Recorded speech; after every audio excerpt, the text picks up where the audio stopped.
Hi, I'm Amelia and I'm 6 years old. Hi, I'm Zosha and I'm 8 years old. Hi everyone, this is Mommy. What's up everyone, I'm Daddy.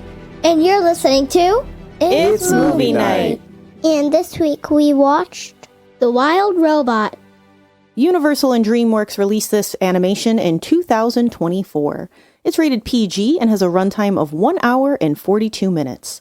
Some other movie night picks the studio released around this time were Kung Fu Panda 4 and Dogman. This movie is about a robot named Roz who washes up off the coast of Alaska.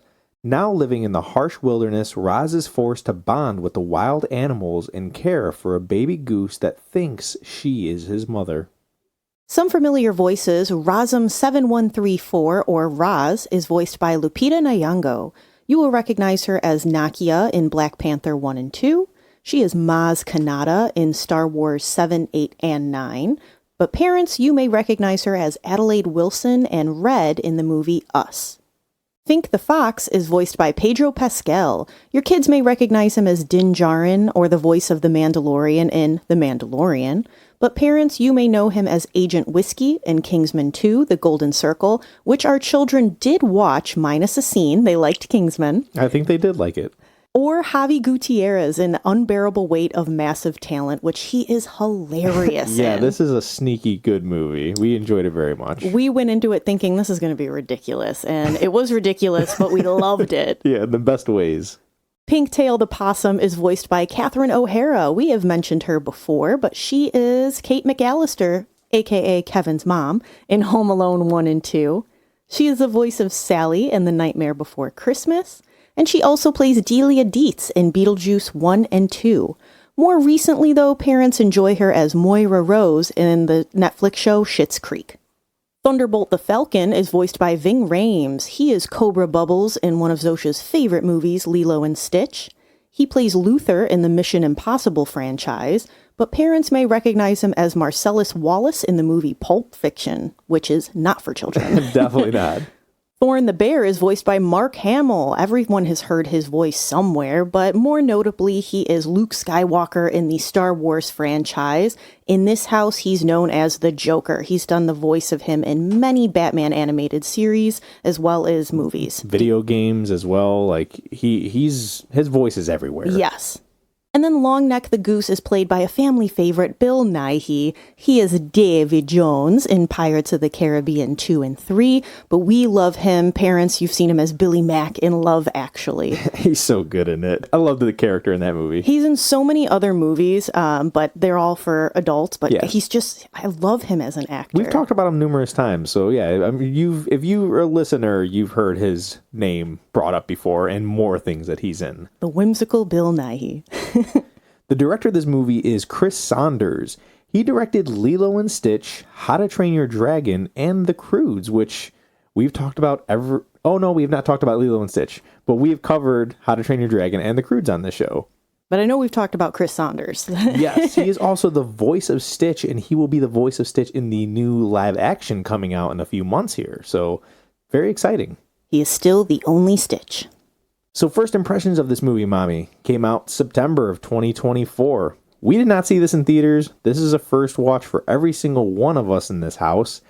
Amelia and Zosha have been like, oh, when are we going to watch this? When are we going to watch this? Yeah, they wanted to see it in theaters, but we just never made it. We never made it. And this is one that I kind of wish we would have saw in theaters. We're going to try to leave this is our first impression, so we're just not going to say much here, but I kind of wish we would have saw this in theaters because animation-wise, this is an awesome movie. And I'd say that goes with first impressions because we watched this at home on our couch, and sure, we have a 4K playing TV, but to see this expanded would have been great. Yeah. Like if we had a projector or something or gone to the theater and seen this blown up on a big screen, I think it would have made that first viewing a little bit more wow. Yeah. But it still looked great. I think in maybe 10 or 20 years, whenever they decide they're going to re-release this, it'd be cool to see this, especially in 3D, because I know there is a 3D version of this. And yes. I know most of the house is not a 3D family, but I am a 3D person. I think it would be cool to see. Kids are hit or miss on that. But yeah, we all watched it for the first time as a family, and we'll let you know in a bit how that went.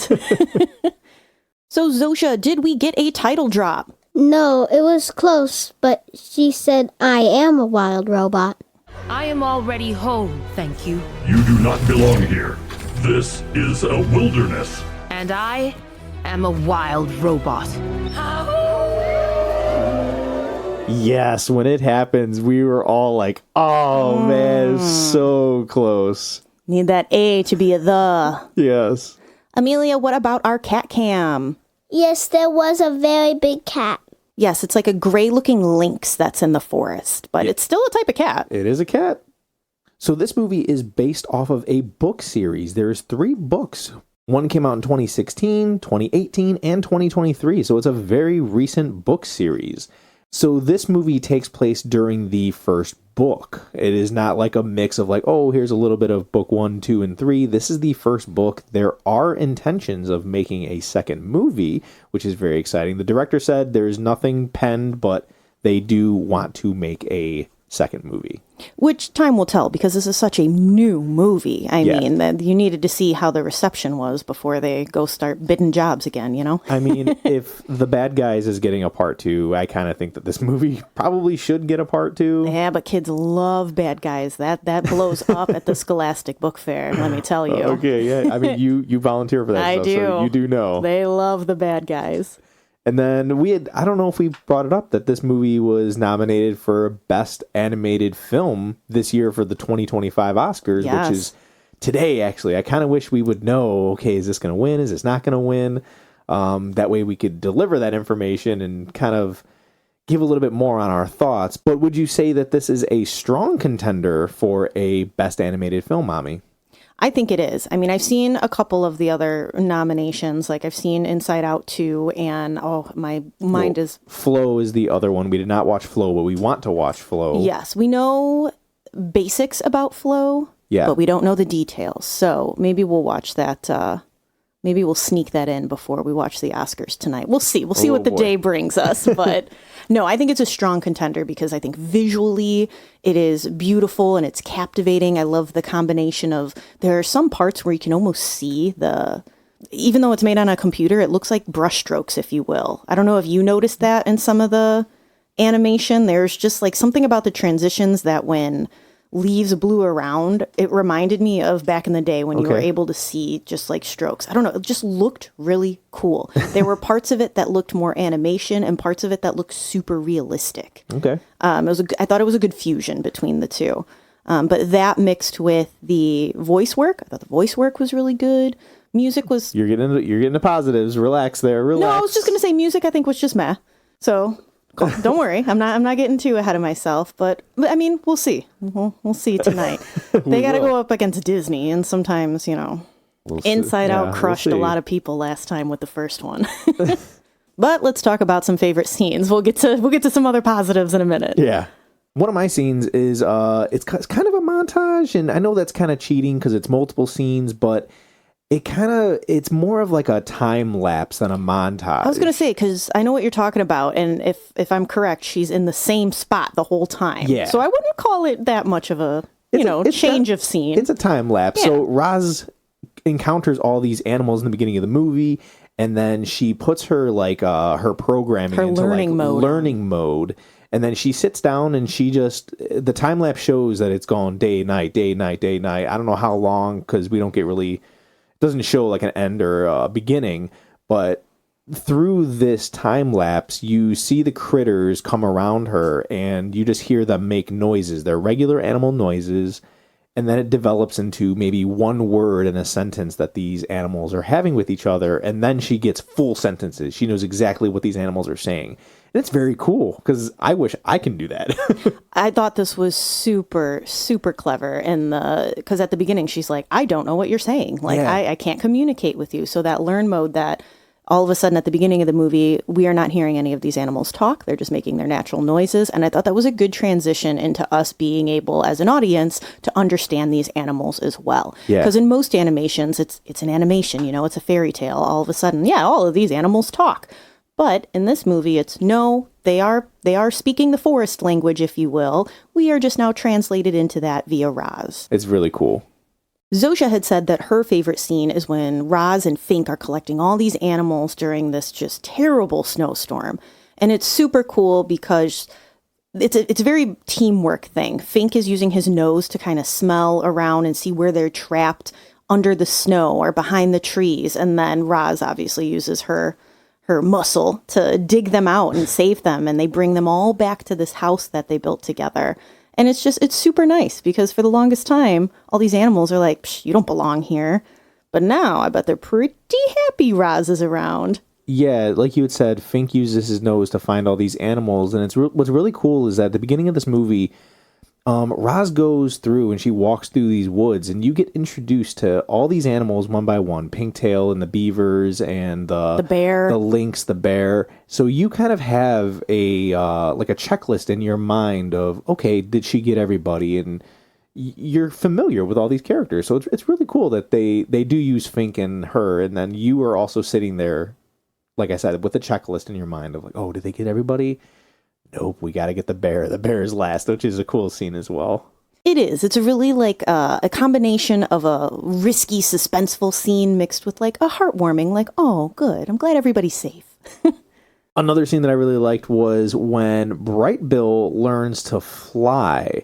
So Roz, as the mother who's trying to teach this bird, this goose, how to fly, who, Roz is not a bird. She cannot fly. She's a robot. Yes. How do you teach somebody and you can't do it yourself? So she goes to this nest and gets a falcon, and who we said is played by Ving Rhames. So the falcon's name is Thunderbolt.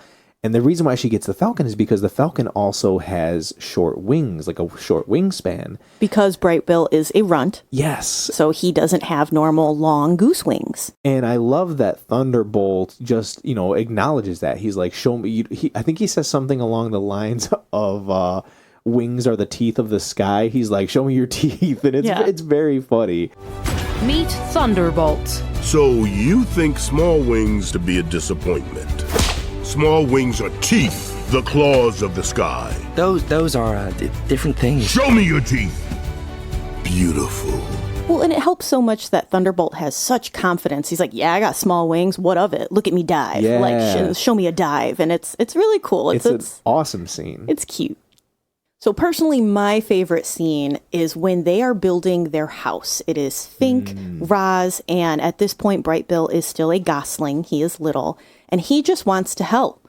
But Roz is like, no, you aren't efficient enough, basically. Your inefficient participation will slow the process. Slow the process. I'll just be over here. Little sad, but otherwise okay. Just this once. But of course it isn't just once. He adds these tiny little sticks in between these massive logs that Roz is using, which is doing absolutely nothing for the structure, but he's helping and he's happy. And even though it's a robot, you can see like the exasperation almost in Roz's face of like, you're slowing me down, kid. But he's just like so excited. Like, and I felt this so deeply on a parent level because that is our life. Can I help you make dinner? Can I help you make kolachkis, which are special, Polish cookies I make during Christmas time? And all of these things I can do so much faster if you just let me do it. But they want to help. And that's what you got to do when you're a parent. Sometimes you got to slow down and make that sacrifice because they're just so excited to say, oh, I did that part.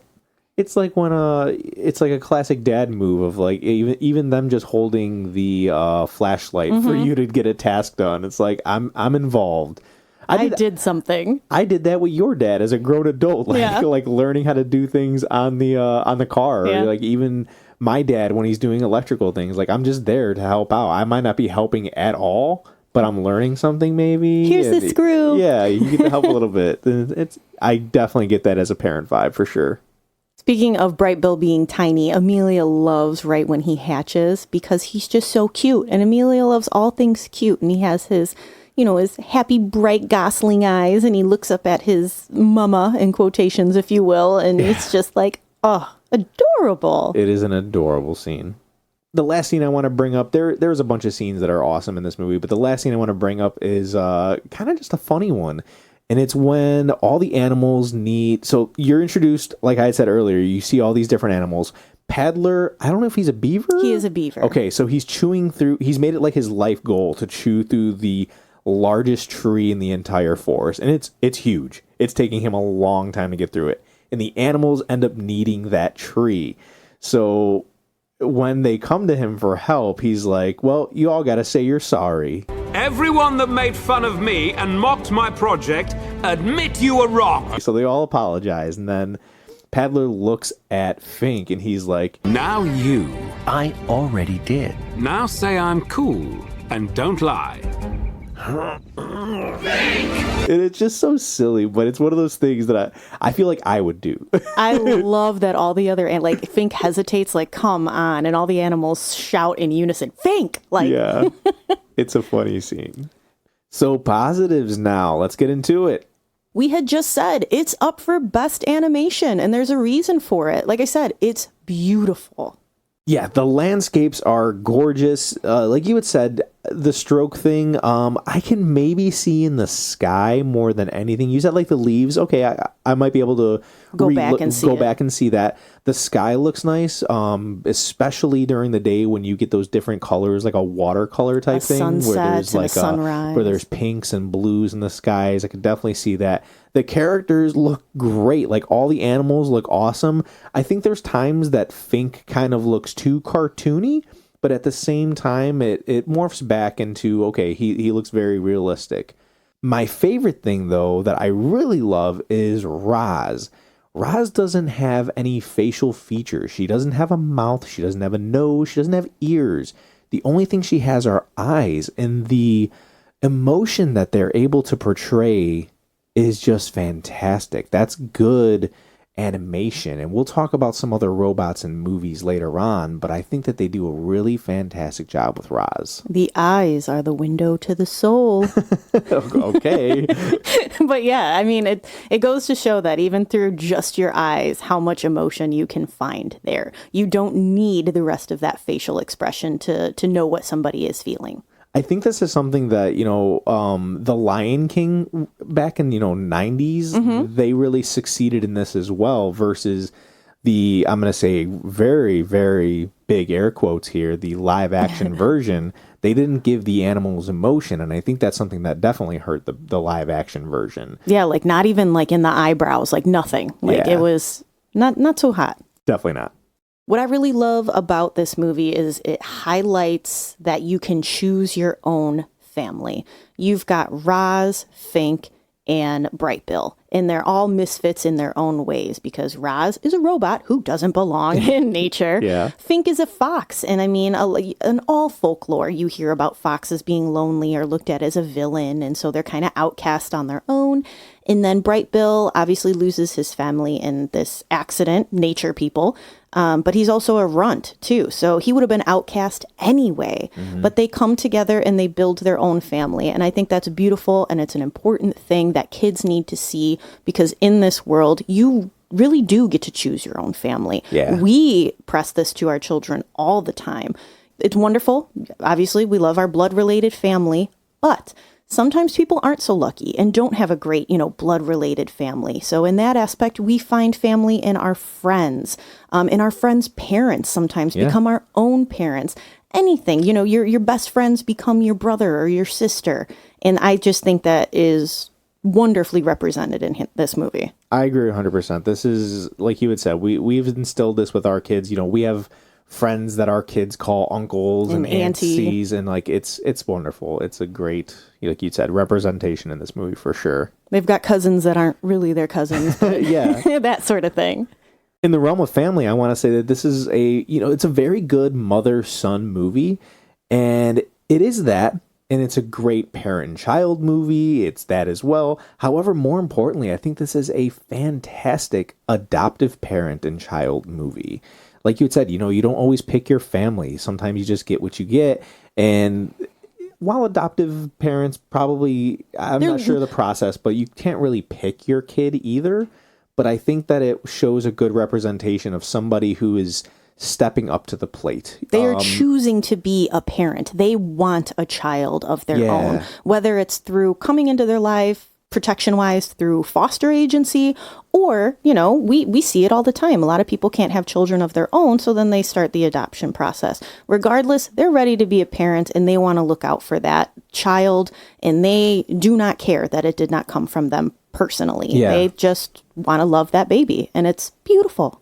Yes, there's a particular scene in this movie where Bright Bill, who is the goose, looks at his mother, who's Roz, a robot, and he knows that that's not my real mother. We're not the same, but there is a connection that they have where he realizes, she chose to be my mom and I am her son, even though we're not the same.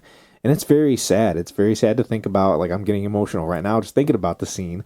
But it's beautiful because these are the people, like you had said, they step up to the plate, even though they weren't next on deck, if you want to say, or, with baseball terms, they weren't on deck, but they're going to come up to plate to bat. Yeah. And I mean, I grew up with this in my life personally. My brother and I are half siblings, and my dad adopted my brother when he was, I think officially by the time, it was before the age of like kindergarten, first grade. Yeah. He was legally a Moss. We had the same last name, everything. So it again, I love seeing that in movies because growing up, a lot of people would tell me, you don't look like your brother. Well, yeah, we have two different dads, but that's still my brother. We have the same last name. Our parents are our parents, regardless. It doesn't matter. Yeah. My dad was adopted. That was my grandma and grandpa, even though they kind of weren't, but they were, and those are his parents. Like, just goes to show, doesn't matter where you come from. Your family is your family. So the last positive I want to hit on is the fact that I loved seeing Roz conform to nature, but also the animals conforming to technology. They found that balance, and I think it sparks a great thinking point for our own real-world connection to find a stale relationship between nature and technology.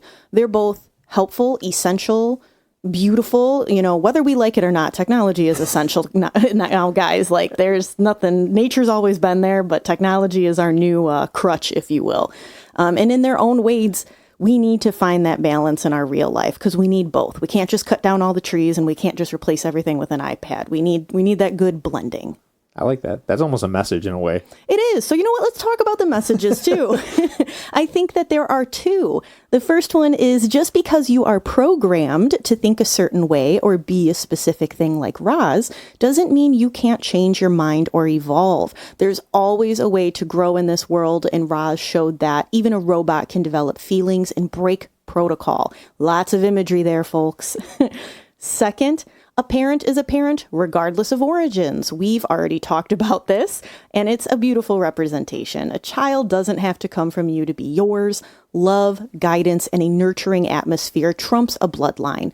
They even say that Roz saved Bright Bill because he would have died with his real family as the runt. They would have cast him out, and they wouldn't have done all of the things that Roz did to ensure that he would swim, that he would fly, that he would make it through that migration. So having that adoptive parent is the best thing that could have happened to Bright Bill. Now some negatives. There are negatives, people. It might be a tough realization for some kids, but it's talked about and you see it a lot in this movie. And that's the fact that animals eat other animals. I think Fink is the one that explains it to Roz that we're all just here to survive. And I brought it up earlier, Lion King, like the circle of life. We've seen it numerous times before, and Mufasa explains it, and it is in this movie. Like I said, we see a lot of animals eat animals. Yep, we got to see that hierarchy and how that works. Yeah, I think Roz in the scene picks up like a tiny crab or something, and then she mimics how it walks up the hill. I love that. That is but funny. negatives. Yes, but so she picks up this crab and then holds it in the air to like admire it or examine it. And then while it's in the air, a bird comes and takes it. And then after the bird takes it, I think a even bigger bird comes and eats that bird. Like, yeah. You hear the crab scream like, ah! Oh no, I don't think I caught that. You do. Oh man, it's too much. It makes it real. But yeah, that is a big negative, and it might be a conversation that you have to have with your kids and explain them if they haven't seen The Lion King. Yeah, sometimes we shield that on the earlier years. Like if you were going to watch this with your toddler or anybody under the age of like 5, you might have to have that talk. But I think as they start going to school, they start learning about the food chain a little bit more. Yeah.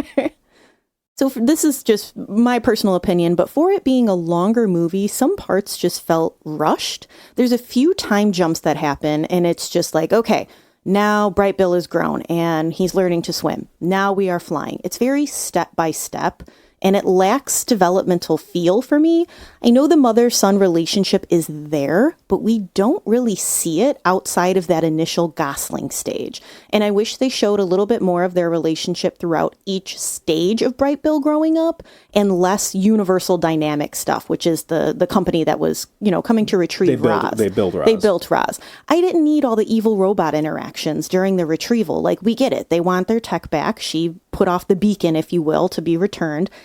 We really didn't need more explanation than that. I feel like that evil robot character, if you will, wasn't necessary, versus this movie being more about this relationship. I see what you're saying here, and I do agree. However, I don't wish they would have taken some of that stuff out. I kind of wish this movie was maybe 10 minutes longer. Okay. Like, if it would have pushed, like, the 2 hour, I would have been fine with it, to keep the stuff that we have, but still get a little bit more of that nurturing or the relationship building that you want. This movie was very entertaining. I thought it had a good flow to it, so I would take another 10 minutes of this movie. I mean, yeah, you are right. We didn't mention this in positives, but I didn't feel the length like I thought I was going to. Mm-hmm. So now we need to get back to these negatives. I mean, we're not doing the best job. So while you just brought up something very interesting here with the evil robot, I'm going to bring up that something feels unoriginal about this movie. I can't quite put my finger on it, but much like we've said about on our My Spy episode, we talk about the game plan and we talk about the pacifier and those classic I love these stories kind of story. The Wild Robot tosses out a lovable robot that protects something story that we are very familiar with. The Iron Giant, Big Hero 6, Wall-E, which also has that evil robot at the end of the movie. So they all give you the same emotion throughout, and it's kind of, by the end of the movie, you feel the way that you feel, kind of not, I'm going to say manipulated, but you're not manipulated. But I know what you mean. Yeah. So you're manipulated to feel a certain way about an otherwise emotionless piece of technology. Yes. So it's kind of unoriginal in a way, and I gotta say that's a negative, because it shouldn't be something that reminds me of other movies that makes me like this movie more, but it kind of is. Yeah, because it's not, like you said, it's not an exact copycat of those movies, but it takes tiny pieces of each of those movies and morphs them into one throughout this animation. Sure. Yeah, I get what you're saying, which, yeah, it is a negative, because in a world where we have so many remakes, like, we just want something new, people. So what kind of parental guidance do we have for this mommy? Language-wise, it is clean, but there is some name-calling and bullying from the other geese, since Bright Bill is very different. Violence-wise, yes, but most of it's very natural violence. We talked about this. Again, animals eat animals. That's just how it works. Also, sometimes nests get crushed and animals die. Outside of this, the violence is centered around the retrieval of Roz. The other robots just keep coming, but the animals do put up a good fight. Unfortunately, it ends in a devastating forest fire, which will lead us into Scary. The suspense of running from this fire and the animals, scrambling to try to save their home, it can be a lot, especially for those younger audience members. There's another scene where the geese unknowingly land in a Universal Dynamic building, and they have to escape these robots that aren't anything like the robot that they've been living with. They're very hostile, if you will. And then a character is lost during that escape. Grown-up stuff, a bit repetitive here, so I'm going to keep it simple with nature's natural food chain and adoption. Cry factor. Dear Lord, yes. Amelia couldn't even take our movie night picture because she was crying so hard that she just didn't want to be in the picture. She's like, my eyes are all red. She was still actively crying while we were taking the picture, and we usually pause halfway through the movie. Yeah. And it was already that bad. So this is such an emotional movie. And if you're a parent, good luck. The thought of your child migrating away from you is enough to start the waterworks. Like, I'm sitting here like, you guys are going to leave one day. But even as a child, it destroyed Amelia that Bright Bill was leaving his mama. She didn't care about Winter killing him as a goose. Leaving his mom was worse than that. And then the last 30 seconds just punches you straight in the chest, but we're going to keep that one a surprise for y'all. Yeah, it went to black, and we both looked at each other like, okay, thanks. Yeah, way to ruin my Friday night. And as for an age recommendation, you know your kids better than we do. We're just here to give our opinions. It's an animation about family for families to watch. However, I kind of think that this is more of an animation for parents. Kids will still enjoy it. They're going to think it's sweet, it's funny. There are talking animals. The losses and realistic animal kingdoms portrayed isn't something to shelter the kids from, though. I'm sure most of us watched The Lion King and we're functioning fine now. So for that, I'm going to say no age recommendation. If they get emotional, just let them have that conversation with them. Get it done sooner than later. Show them while they're young. Yes, because everything that does happen in this movie, I think, is relatable to all stages in life. It's all very natural things that you're going to get upset about. So why not? Let's just nip it in the butt. So Rotten Tomato critics have this movie certified fresh at 96%, which is definitely a thumbs up. Audiences, I've never seen this before. It is verified by audiences at 98%, which is definitely a thumbs up. Wow. Yes. Let's see how this holds up in our house. Zosha, do you give The Wild Robot a thumbs up, a thumbs middle, or a thumbs down? Thumbs up. Thumbs up. Why a thumbs up? Because I like the animation. It looks pretty. I agree 100%. That's why this movie's nominated. Amelia, what do you give this movie? Thumbs up. Why a thumbs up? Because I like Fink and it was a funny. Oh no. I liked Fink in the movie and it... What do you want to say? Maybe I can help you. I was going to say I liked Fink because he was funny and I liked all the animals. Okay. Say that. Say that. That's good. I liked Fink because he was funny and I liked all the animals. There's a lot of great animals and just characters in general. So yes, I like it, Amelia. Mommy, what are you giving this movie? Part of me wants to give this movie at least a thumbs middle because of how much it made me cry, and I didn't appreciate that again for my Friday night. Wasn't looking for that downer, but no, it's a thumbs up movie. Like there's a reason it's Oscar nominated. Okay. It looks beautiful. I love all the interactions between the characters and the conversations they have for being animals are very natural, and they're conversations that you can see yourself having with other people in your life. There's beautiful lessons. It's just, it packs a punch. Okay. What about you, Daddy? I'm going to give it a thumbs up. I think that it's a great movie. I had a great time watching it. It is very emotional, like you had said. But I'm going to go thumbs up as well. Did you expect it to be a thumbs up movie? I didn't. So I didn't even see the trailer for this movie. I just know from a lot of people, they said that it was kind of manipulating of your emotions, and I just went in with, okay, let's watch a robot movie with some animals in it. I had no idea what was going to happen, and I was thoroughly impressed with it. No idea you were going to get your heart ripped out of your chest. Yeah. It stinks because we haven't seen Flo, and I've heard great things about Flo, but I kind of hope this wins best animated film. Like I said, maybe we'll try to squeeze Flo in. It's only 11 a.m. Let's see what we can do. Let's go around the table really quick. Baymax, Wall-E, Iron Giant, Roz. Which robot would you want, Zosha? Roz. Roz? Okay. Amelia, what would you want? Baymax. You want a Baymax? Okay. Mommy? Baymax. I love Big Hero 6, but as a healthcare professional, I would love to have just a live-in doctor with you. Plus, he's cuddly. All right. I can use him as a pillow. I could see that. I was going to go Baymax, but now that majority is going with Baymax, it's okay to have the same opinion. I got to switch it up. I want Wall-E. He's cuter. He is cute. He'll do our lawn maintenance because he loves his plants and everything. He'll make it look so pretty. Yes, and then he could take all of our trash out for us. And we can watch musicals together. Yeah. But if any of you would like to add The Wild Robot to your movie night list, it is currently streaming on Peacock or available across platforms. And after watching, let us know if you give it thumbs up, thumbs middle, or thumbs down. And when you want to let us know what you think about the movie, please find us on social media. We like to post pictures of us on our movie nights, letting you know what snacks and sweets we're eating. It's a fun place to hang out. Our Facebook is It's Movie Night, and our Instagram is It's Movie Night Pod. Thank you for listening. Join us next week for another movie night. Bye.